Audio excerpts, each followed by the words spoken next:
Today we'll be making Yamarita with gizzard sauce. Hi fellow food lovers, welcome to my channel. I chose to make this dish because it's a durable dish. You can serve your gizzard sauce with whatever you like. You can serve it with rice, pasta, plantains, potatoes, whatever. So it's very durable. You can just decide to make it for any use. So I'm also making Yamarita with gizzard sauce because I'm tired of eating rice. Everyday rice and stew, jollof rice, fried rice, and so on. So I thought to myself, Yamarita and gizzard sauce, why not? Let's go right into cooking, guys. You'll be needing, of course, some gizzards. You'll be needing eggs for your yam. You'll be needing spices to boil your gizzard. I love using ginger and garlic, so of course we're gonna be using that too. This is the yam we'll be using for our Yamarita, and then this is my pepper mix, a mixture of red bell pepper, cayenne pepper, tomatoes, and scotch bonnet. You'll be needing some carrots, red bell pepper, and green bell pepper because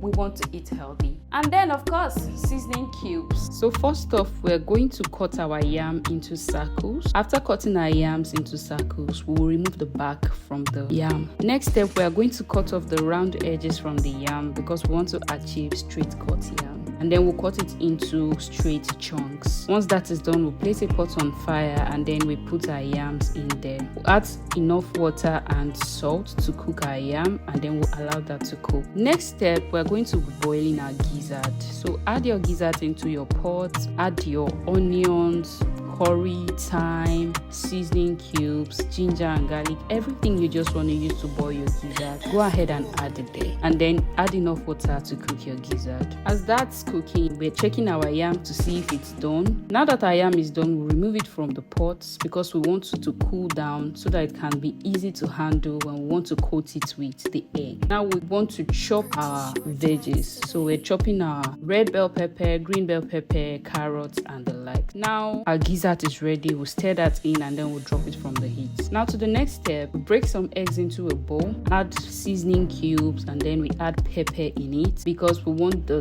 yam to have good taste. Now we are adding some oil that will be enough to fry our yam into the pot. As that is heating, we are going to put our flour into another bowl, add a little bit of seasoning cubes and pepper, and then stir it all together. Now my hands are clean. I'm going to bring out my cold yam, coat it in the egg, and then coat it in the flour, coat it in the egg again, and then fry. We'll go through that process again. You put it in your egg first, flour next, and then your egg again, and then you put it in the oil to fry. Now we're going to stir our yam in the oil, and when it becomes golden brown and crispy, to remove it from the fire.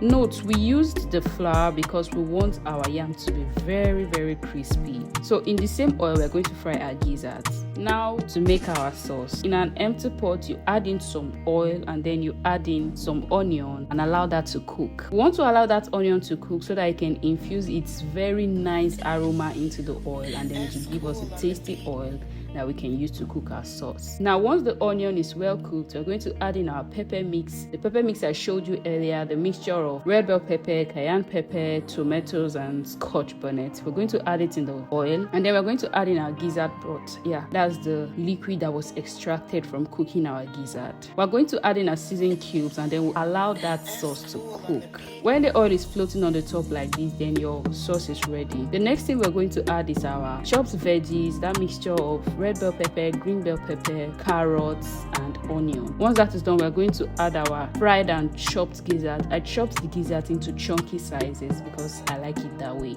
We're going to allow that to simmer a bit, and then our perfect gizzard sauce is ready. You can serve your gizzard sauce with anything you like. I served this with my Yamarita, and I can tell you that I enjoyed my meal. Bye guys.